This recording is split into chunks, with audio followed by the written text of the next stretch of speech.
Oi, meus amores, tudo bom? Então, hoje, meus amores, eu vou ensinar pra vocês como ter esse sonzinho aqui, ó.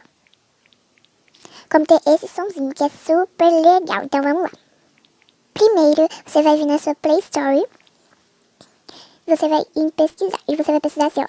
Audex. Audex. Aí vai aparecer esse daqui, olha. Aí você vai clicar em instalar. O meu já tá instalado, então, aqui. Aí vai aparecer assim pra vocês. Aí vocês vão vir nesses 3 pontinhos aqui, ó. Vão vir em configurações da Audex. E vocês vão vir em configurações, selecionar o evento, lalalala. Aí vai ter todos esses daqui, esses todos aqui vão estar ativados pra vocês. Vocês só vão ativar o primeiro, o segundo e o quinto. Aí vocês vão vir, depois que ativar isso, vocês vão vir aqui, ó. E vão escolher o som. Tem esse, né?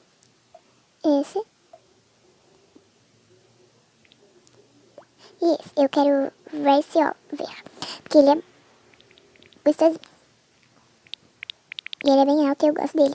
Então, gente, esse é um vídeo bem curtinho mesmo. Então, se você gostou, clique em gostei, se inscreva aqui embaixo no canal. Comente ideias de vídeos, o que vocês querem aprender. Por exemplo, como eu consigo esses gravadores de tela Tumblr.